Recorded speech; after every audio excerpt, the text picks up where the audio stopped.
Hi there, and welcome to the Sallie Tomato YouTube channel. I'm Kate, and today's tutorial is going to be really fun and a very fast project. We are going to be bringing a little bit of botanica into our home or an office with a super easy placemat or wall decor option using our SecretGarden pattern. The pattern includes no-sew and easy-sew options, so you can quickly create more than one. I'll show you how to prepare the leaf shapes, assemble the base, attach the leaves, and then finally add an optional hang tab. A favorite book of mine, The SecretGarden, was the inspiration behind the name for this pattern. I think part of the secret to it is its versatility. You can choose a little sewing, a lot of sewing, or no sewing at all. I'm going to be using a cork fabric because I love the depth and the texture the cork gives, and it's easy to work with, but I'm also going to pass on a few hints if you prefer to use quilting cotton. Be sure to purchase the pattern before beginning your project. The pattern and your supplies can be purchased from our website or request them at your local quilt shop. Well, I'm ready to get started, and I hope you are too. So open that pattern, gather a few fabrics, and I'll see you at the work table. Before beginning, please review the recommended fabrics on the back of the pattern cover and the pattern corrections page on our website for any updates. You'll need a main fabric for the leaves and optional hang tab, a backing fabric, fusible interfacing also for the leaves, and a heavy stabilizer for the base. On the pattern, we've also included a list of helpful notions. And then we've also listed the yardage for a single color of fabric, but this is a great project for using several smaller pieces of fabric. I'm going to use a larger piece of a beautiful ombre cork fabric that I think is going to be really fun. You will want to start by referring to your pattern for the cutting of the backing and the heavy stabilizer. Alright, you may not have a large circle template or pattern on hand, so I'm going to show you just a quick way to make a paper pattern for your backing circle and then also the stabilizer circle. I'm just using a large piece of paper. I'll fold it in half and then in half again, aligning the first fold edges. So now it's folded in quarters, and then take a ruler and whatever the dimension of your pattern requires for the diameter of your circle, just measure half of that from that folded corner. And you'll mark a semicircle, always measuring from that same folded corner. And then you can simply trim on with a scissors following that dotted line that you've marked. Doesn't have to be perfect. This is only the stabilizer and the backing fabric. So if it's pretty round, that's going to be just fine. And then we can continue with our pattern. The next step is to fuse the interfacing to the coordinating pieces. This is going to help keep the cork fabric flat, but you can certainly choose to skip this step. First, center and fuse the interfacing to the wrong side of your main fabric. And be sure to follow the manufacturer's instructions for fusing the interfacing. You may wish to use a press cloth to help protect your iron. By fusing the large piece of interfacing to the large piece of fabric first, you're going to save time cutting in the next step. Alright, now we can prepare the leaves. First, you're going to copy or trace the pattern piece A, which is included in your pattern, and then on the wrong side or interfacing side of the main fabric, you'll trace 18 of those shapes. Then you'll cut out all your traced leaf shapes. You can carefully cut inside your traced line. That way there'll be no visible markings on the leaves. And remember, if you'd like to make a hanging SecretGarden, then cut one piece D for that hang tab. And I'm going to kind of break my rules here. To showcase the ombre fabric, I'm going to carefully mark on the right side of the fabric before I actually cut out my shapes. That way I can trace the leaves very carefully and I can recreate an ombre effect with the leaves as I go. So I'm also going to trace a few extra leaves so I can practice my stitching. So you might want to do that too, or just use some scrap fabric for practicing your stitching. A fun option is to add machine top stitched vein and edge details to each leaf shape. The top stitch details are a great way to make your project unique.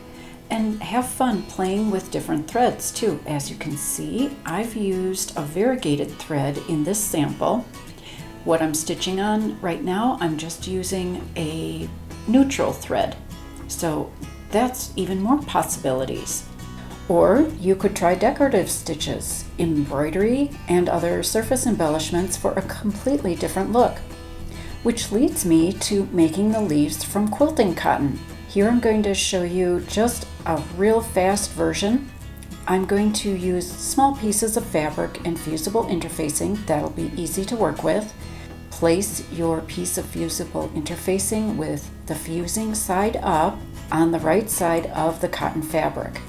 Then you can pin the layers together and position your template on top. Then trace around the template with removable pen or chalk, or if you'd like, you could tape the template right in place. And then we're going to head to the sewing machine and stitch slowly, following the template edge if you've decided to go that route, or on the marked outline like I'm doing here. Alright, back at the work table, you can trim around your stitched leaf shape with a narrow seam allowance that will reduce the bulk, and then snip a slit into the interfacing at one end of the leaf. Turn it right side out and give it a press. The fusible interfacing fuses to the wrong side of the fabric, which is going to hold the leaf shape. You can then top stitch any details if you'd like. And now that the leaves are ready, let's move on to prepare the base. Mark vertical and horizontal center lines on both sides of your heavy stabilizer piece. Then, with right sides together, fold the backing fabric in half, and then in half again, aligning the outer curved edges.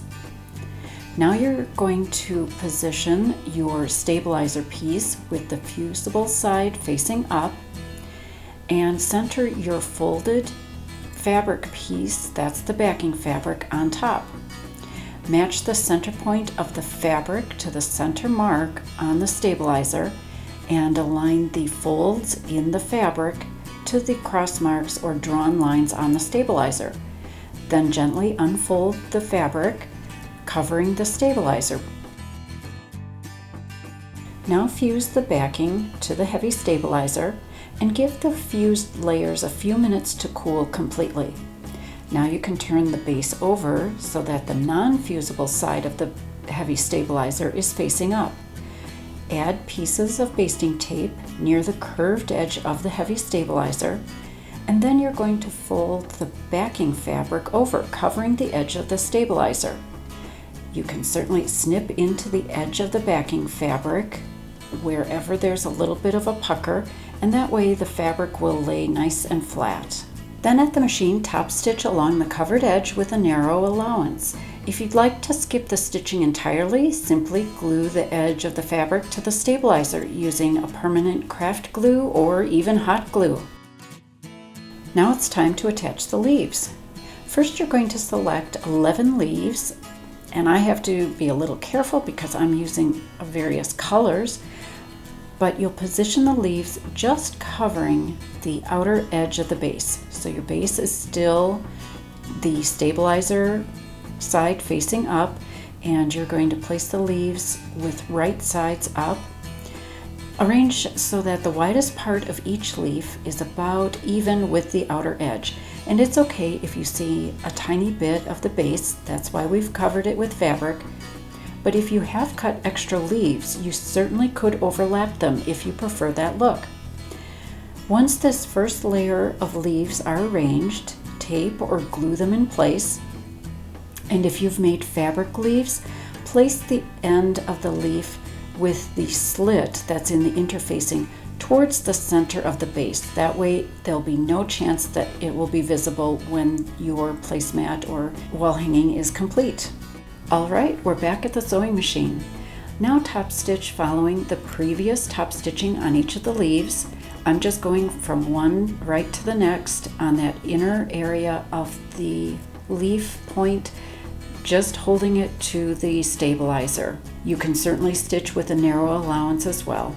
Again, the sewing is completely optional. A permanent craft glue or hot glue will work as a no-sew option. Okay, now we can arrange the remaining leaves to cover the center. Again, if you have extra leaves and wish to use them, you certainly may. Overlap the leaf edges to completely cover the base, and then glue them or hold them in place with basting tape. I'm using hot glue because it's very fast, and then we'll head back to the machine.